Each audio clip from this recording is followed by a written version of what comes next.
One of the most fun and influential books that you could ever read is George Orwell's novel 1984.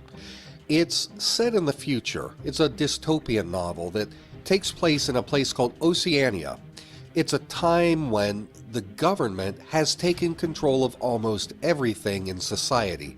The government is led by a figurehead known as Big Brother. Big Brother operates through government departments called ministries. There's the Ministry of Love, there's the Ministry of Peace, Ministry of Plenty, and there's the Ministry of Truth. The Ministry of Truth, just like the other ministries, actually is a misnomer because it really serves the exact opposite purpose. So the Ministry of Truth, for example, is actually a ministry of falsehoods, of propaganda.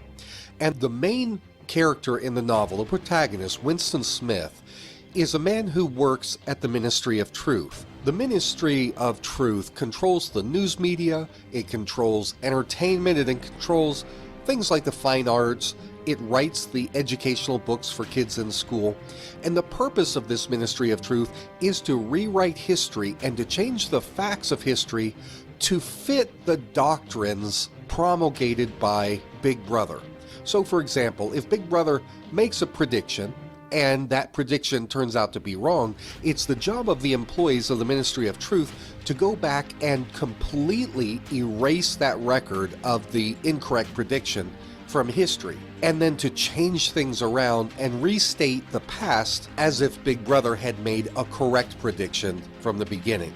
So it's a very fascinating psychological drama, but it's also eerily accurate in its depiction of where U.S. society is going and the role of government in shaping and reshaping what people think, what they understand true history to be, and controlling what people are allowed to think.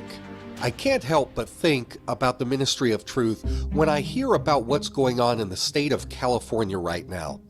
The California legislature is undergoing an experiment, one of the first legislatures to actually ban what it calls fake news and to penalize people for saying things that the government considers to be incorrect information.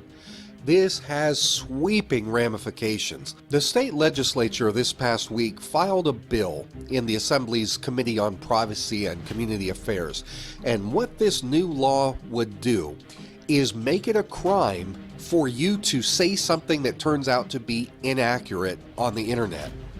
The text of the bill implicates anybody who writes something or publishes something or even shares someone else's writing on social media that turns out to be false information, especially if those news stories have some kind of impact on the decisions people make surrounding an election. The law itself reads like this, quote, "It is unlawful for a person to knowingly and willingly make, publish, or circulate on an internet website or cause to be made, published, or circulated in any writing posted on an internet website a false or deceptive statement designed to influence the vote on either of the following: A, any issue submitted to voters at an election, B, any candidate for election to public office."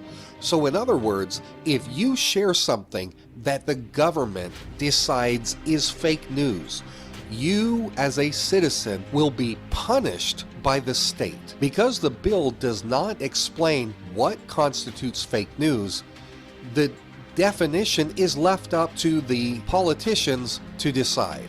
And in California, the liberals always control the state legislature, which means the government of California is now going to have the power to penalize any conservatives or any individuals who say things that go against the narrative of the far left.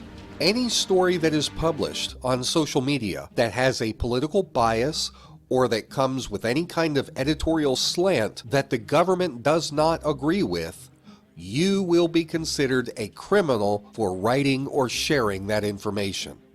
How these liberals cannot see that this completely infringes on the basic First Amendment constitutional guarantees of free speech, I have no idea.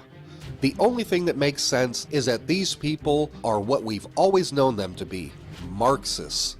People who don't actually believe in freedom of speech. I would encourage all people, whether you're a citizen of California or not, to speak out forcefully against this kind of absolute big brother tyranny.